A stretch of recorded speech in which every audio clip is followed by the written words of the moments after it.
It's like I've said, a lot of trial and error, trying to figure out, what works best. And we're just happy that we are better able to serve the community by reaching, multiple ethnicities and whatnot in the area.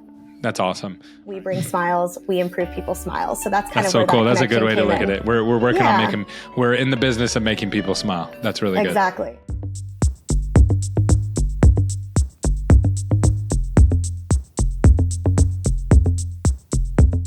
Welcome to another episode of Dental Marketing Go. I'm your host, Gary Bird, and I am super excited today because I have Kaitlyn, who's the director of marketing from Henritze Dental Group. She has 9 locations with over 400 new patients, and you're going to love today's story because it's very, very unique. You're not going to hear a marketing strategy like this from anybody else. We're going to go into how she's using everything from church bulletins all the way up to billboards, tickets at events, and you're going to love this story.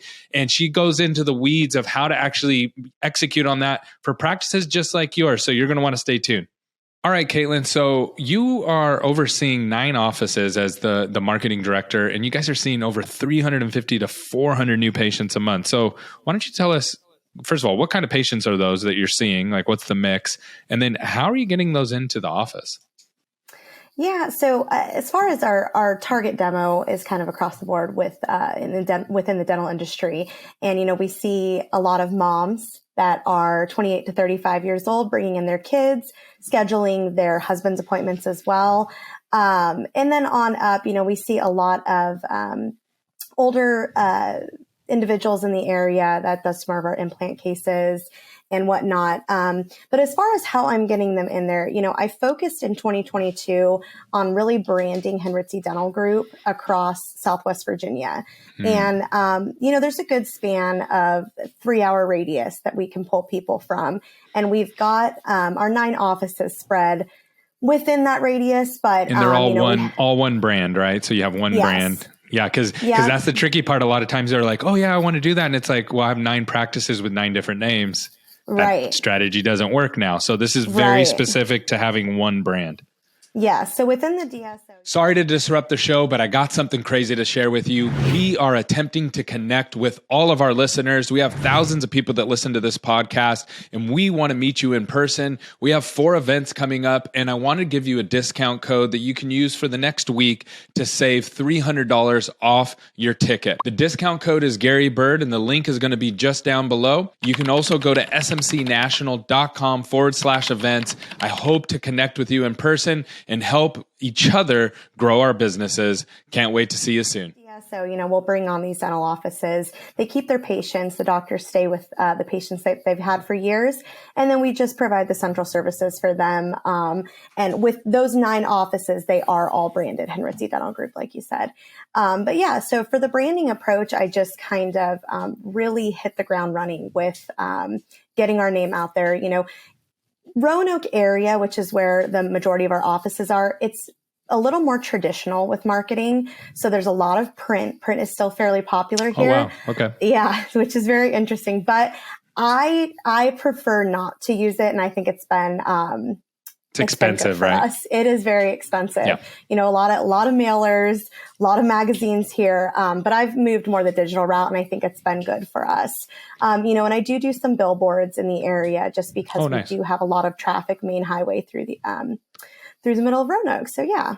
Yeah, billboards start to make sense when you get more like if you have one location, a billboard doesn't make sense, right? But if you have multiple locations in an area and you're getting all those eyeballs, then the economy of scale, it's actually really cheap because maybe it's only $100 a month per office or $200 per month per office to have a sign. So that's really cool. So let's talk about, so you're seeing 400 new patients a month. How many of those are coming from marketing versus like other sources and things like that, and like patient referrals, things like that? Sure. So I'd say it's probably split down the middle. I do, as far as like our reporting goes, our software is Denticon, and we do have some great reporting. But I struggle a little bit with, are people just marking something down and, not really thinking, how did they actually hear about us? And then you also think too, like, they may have heard about us on Facebook. They may have seen the billboard, but then they click internet because they Googled us. So I get a lot of our referral source coming from internet website. We run digital Google ads. We run, I have a company that I work with for SEO. So we do get a lot of our traffic there. Do you do your Google ads in-house? Do you do it yourself, or do you have I do have I have a company that I work with that does that locally. Who do you guys use, if you don't mind me asking, if you're allowed to say? They're a local group, O'Connor Group, and they're local to Roanoke. So awesome. Yeah. And so do you know... Oh, go ahead. Go ahead. No, I was just going to say they've been very helpful. They know the area very well, and so we've seen a lot of increase in our patient. That's awesome. So how much acquisition since then? Yeah. So give me a breakdown of so you're seeing probably 200 a month from like digital marketing. Mm-hmm. How much are you having to spend to generate those 200 new patients? So that's it varies every month. That's for sure. It just depends on what office I need patients in. But I can go with something, a deal that we have right now with this marketing agency, and they're wonderful. They do digital ads.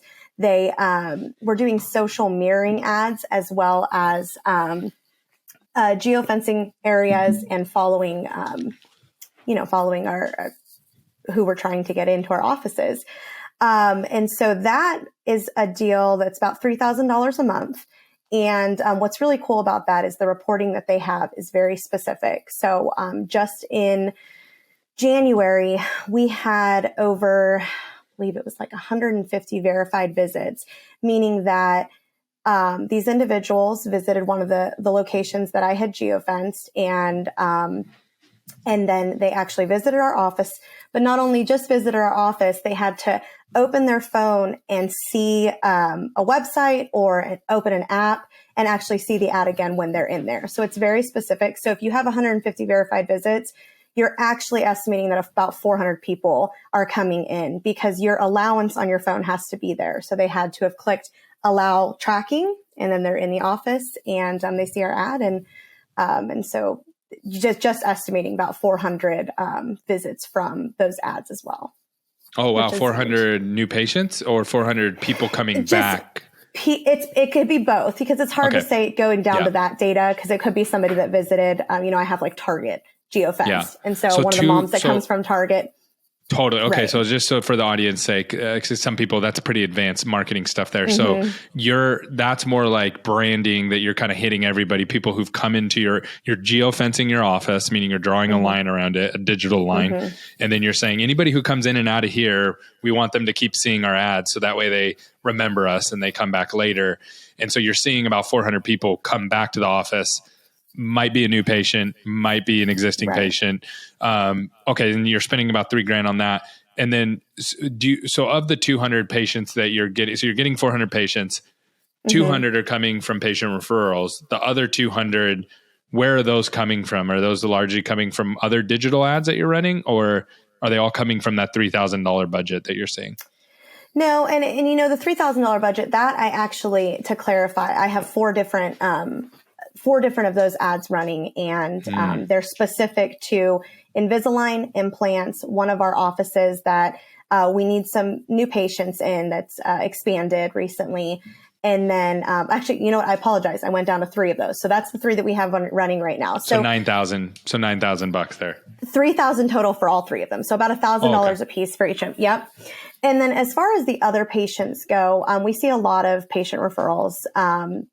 And then also a lot of our staff bring in, we staff over 100 people in Southwest Virginia. So we bring in a lot of people as well, family, friends, et cetera. And then also with, it's not just the digital footprint that I have that we bring in a lot of the patients, but through branding, we do see a lot that visit through the internet or website. And I just kind of attribute that to branding, because there's no way for me to track, if they saw my billboard or they saw the deal that we have for ticketing naming rights, which I can get into if you'd like to. Let's talk about that. So, because I feel like your budget's really low for the number of patients that you're seeing. So that means something else has to be driving those people. Right. Because if you're only spending $3,000 to get to 400 new patients and half of those are patient referrals, that's amazing. So that means there's a lot of things at force working together to create that momentum. Right. So let's walk through that. What are you doing? Yeah, so this deal is a little bit bigger, and it's on an annual basis. And I started it in April of 2022. So essentially there is an entertainment venue here, which is what my background actually was marketing for, concerts, Broadway. And then I moved into dentistry. By accident, I read your story about that too. I always joke about this. If you're not a dentist or a hygienist, then everybody ends up in the dental industry on accident. So yeah, the only thing I had to do with dentistry was going to my twice a year cleaning. Me too. So me too. But yeah, so I knew of this vacancy for this sponsorship, and the building itself was originally Roanoke Civic Center. They are now called Berglund Center, and Berglund Auto is a big presence here. They're a big auto shop here in the area, and they bought the naming rights for the building. So what we bought is the naming rights for the ticketing website. And so we are actually HenritzeDentalTickets.com is the ticketing, where everybody purchases tickets for this venue. Now they have over 400 events per year. They see over 400,000 people. They're not pulling from a huge area. Southwest Virginia is a decent size, but it's not a huge area. Mm-hmm. And so, you're getting a lot of locals, repeat visits. We have quite a bit of signage through the building that's within that deal. What's really cool is our logo and name is printed on every single ticket. It's also on the tickets that get emailed to any ticket purchasers. And then we get e-blasts that to their 120,000 subscribers 4 times a year. So, there's quite a bit lumped into that deal. So much. So just for the listeners, is this something, because if you said, hey, Gary, go figure out how to do this, I'd be like, I don't know if I can do this. Right. So for the listeners, is this something that you were able to pull off because of your background? Or is this something that without your background, you think someone could still figure out? Absolutely. Without my background, they could figure it out. I just knew the only difference is that I knew of the vacancy of that sponsorship. So, go, if you have a local venue like that, entertainment venue, concert venue that has that presence and pulls that many people, I highly suggest it for branding. And, the really cool, we wanted it to make sense for this area. And why is a dentist office joining up with an entertainment concert venue? And, we kind of just came down to both of us bring smiles, and, it's hard to go to a concert and not smile. We bring smiles. We improve people's smiles. So that's so cool. That's a good way to look at it. We're working on we're in the business of making people smile. That's really good. Exactly. And so so can you track what's coming from that? Or is that just purely just like branding? We're getting in front of people. So kind of both. The e-blast we can track. We can see how many clicks, the open rate, and whatnot. Social media posts we get as well. Obviously, you can see what traction within their insights. They share that data with me. But then as far as the branding aspect go, I just kind of have to go off of, I do have Berglund Center as an option when you come in as a new patient. How did you hear about us? I haven't seen as many people select that, but I also have seen a huge increase in internet website or, from signage, billboards and whatnot. And that's all there anyway. Yeah. Yeah. That's really good. And then, so that makes total sense. Now, is there anything else that you're doing that you're like, people should really understand that this is the secret sauce to make this all work? Because there's a lot there. There's a lot that we just listed. Is there anything else that I'm missing or I'm not asking the right questions around? No, I think you're asking all the right questions. And I feel like I've done marketing in general is trial and error. Mm-hmm. And being in a completely new industry, I've had to do a lot of trial and error. And I definitely feel like the digital ads have been the best, and you just get to see your ROI. You know what's coming from it. You can go pretty much as far as to when they're walking in the door. Yeah. But I do have to say, as far as what I would tell somebody coming into the dental industry as a marketer, or even just marketing in general, huge help for me was sitting at the front desk. And I did that. I've done it multiple times when I first started, but then also when I learned the industry a little bit more and was like, okay, so what do people really need from me? What are they trying to achieve when they come into this office? And so sitting at the front desk, you're hearing the dental terminology. You're hearing the patient concerns, patient questions, the type of patient that comes in that is more likely to listen to you and hear your services and really want to improve their lifestyle. But then you're also seeing the patients that are just I'm here for my cleaning and that's it. Yeah. I'm good. Or someone is like, I'm in pain. I need to get out of pain right now. My dentist isn't open. Right. Yeah. There's a wide spectrum. It's not cut and dry for sure. And then, the thing that's interesting, because I did the same thing. So when I first worked with a dentist, everything worked at that dental office. Like we just ran ads and it worked. And I was like, oh, this is like super easy. Like this is easy marketing. Then I went to another office, a different company, and we ran ad for them and it didn't work. And I'm looking at everything. I'm looking at the traffic, time on site, demographic, everything's the same. And I'm going, man, what's wrong? And I started listening to all their calls.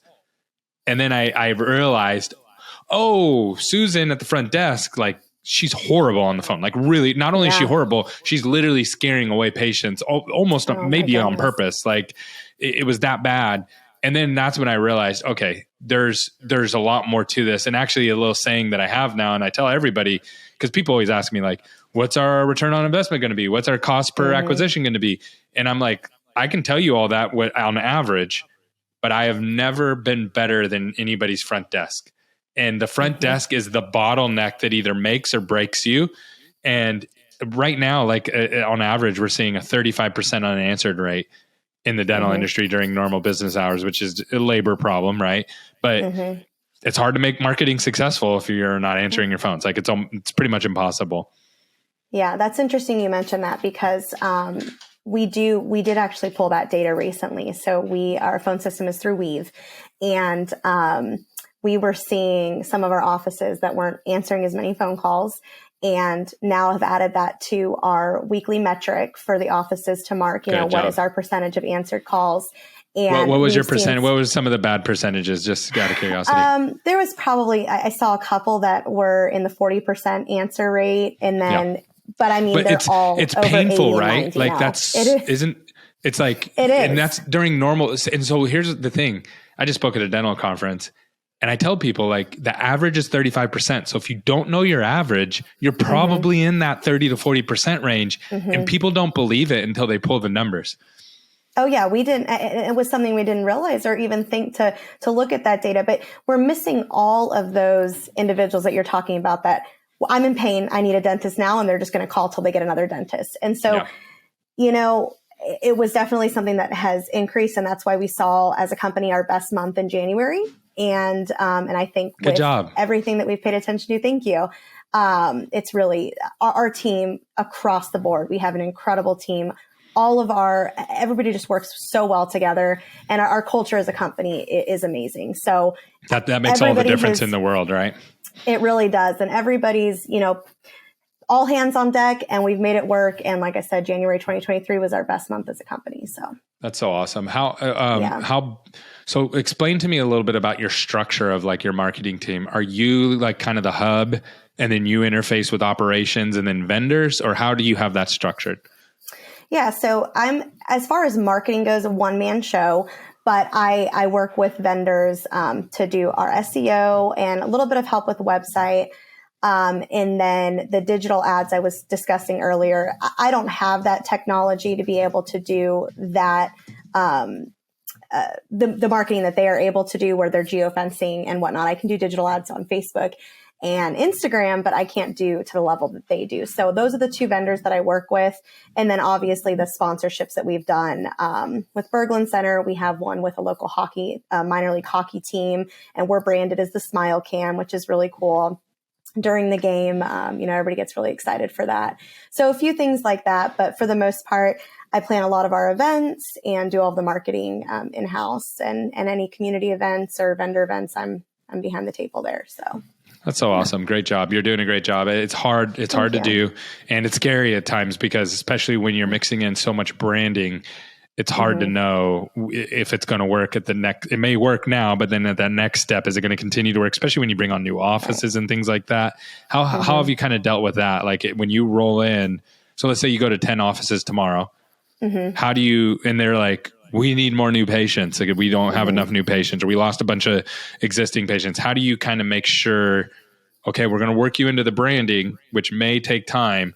How do you finesse that, or how do you make that work? Yeah. So, and it all, like you said, just depends on it. Like if they need a new patient, okay, well, what's your next patient appointment that you can take, your next new patient appointment. So we find that out first. And then if it's tomorrow, I'm like, okay, well, I obviously need to get some patients in here. And I'll do, a lot of the time, Facebook ads work really well for us. I do see across the board, it's reaching. I can't tell what person has what insurance, so I can't target that closely. But so I'll get a lot of questions about insurance, and if we're not in network with them, I obviously know it's probably not good. They're not going to end up going with us. But I do see good traction and whatnot. So I'll start there, and if that is not working, okay, let's look for maybe a billboard in the area, people driving by. We have, and I'll give you an example. We have our newest office that came on. They've been wonderful, and they're a great team, and we're getting new patients.